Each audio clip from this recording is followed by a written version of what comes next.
Facebook has announced a new plan to restrict live streaming exactly 2 months after the Christchurch massacre was broadcast on the platform.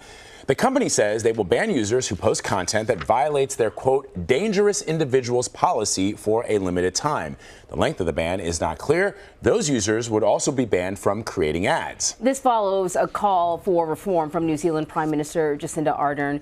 She and French President Emmanuel Macron are leading a hate speech summit this week. Facebook CEO Mark Zuckerberg is not in attendance, though. However, Twitter CEO Jack Dorsey is there, along with Google's chief legal officer. So joining us now is CBSN contributor and editor-in-chief for Wired magazine, Nick Thompson. All right, so Nick, let us start with this new policy. Explain exactly what it is and what are the chances that it will be effective? Well, the policy works like this. If somebody violates one of Facebook's community standards, any one of its standards, they post a picture supporting terrorist content, they post nudity, and they're flagged for that, there usually is a multi-strike policy before there are real penalties. But there's going to be a new category put in where there's a one-strike policy for live video. So if you do something bad on the platform, you can no longer live stream.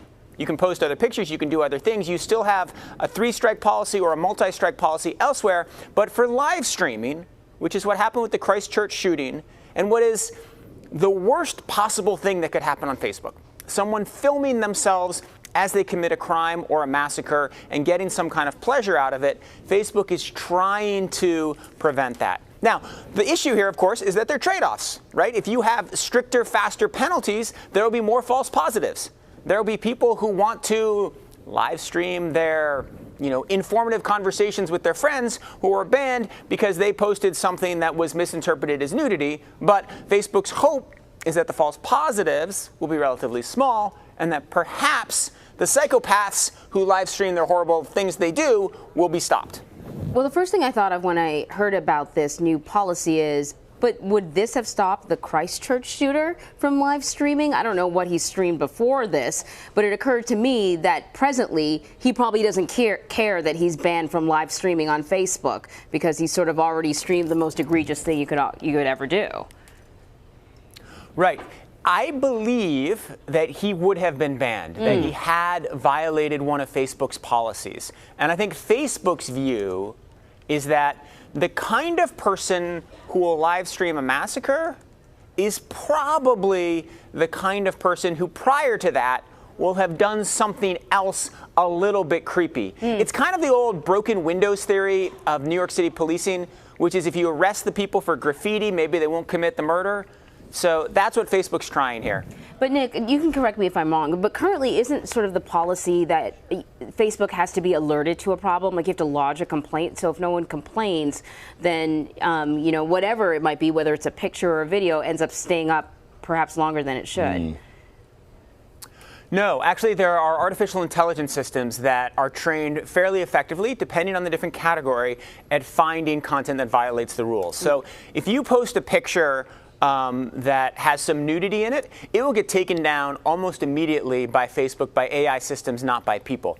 There's some categories of content that are much harder, like hate speech, because it's really hard to define what is hate speech because language is so complicated. Those are primarily flagged by people, not by AI systems. But I believe that the way Facebook's new rule will work is that anything that's been flagged as a content violation, whether by an AI system or by a human, will count as a strike, and then the person who posted that content will be banned from live streaming. So, Nick, hasn't Facebook, though, said, you brought up artificial intelligence, hasn't Facebook said that they are struggling in some instances to catch some of these videos because their AI is just not good enough?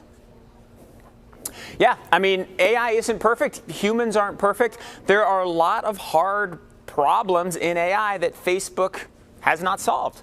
The amount of content that Facebook can catch before humans flag it, that their AI systems can catch, has gone up massively in the last 2 years. But it hasn't gone up to 100%, and stuff absolutely still gets through. There are all kinds of hard problems in AI. It's hard, you think about just a human looking at an image. Is this live streaming somebody entering a church? Is this live streaming somebody who's going to commit a massacre at a church? It's very hard to tell that kind of thing for an AI system or for a person. Yeah, of course. How can you tell the difference between somebody who's acting out a murder versus an actual murder taking place? So listen, we mentioned this summit with Prime Minister Ardern and Emmanuel Macron. You know, there are representatives from the various tech platforms. Are they taking this seriously? I think they are taking it seriously, and they're making a show of taking it seriously, and they're going to perform a certain act of taking it seriously. The fundamental problem, though, is that these platforms from the beginning were designed to amplify outrage. That's just how they work. And anybody who uses Twitter knows that if you post something that's full of invective and emotion, it will get shared. And if you post something that's sober and calm, it will not. And so what's the problem is at their core, they incentivize bad behavior. And so the companies don't know how to deal with that, because to fundamentally solve them, you would kind of have to do a lobotomy. Right. And they don't want to do that because it might destroy the platform. So they're in this weird position where they recognize that the platforms cause a lot of social harm, and they're trying to counter that. But really, if you wanted to eliminate the social harm done by the tech platforms, you would have to turn them inside out. So it's a tricky issue.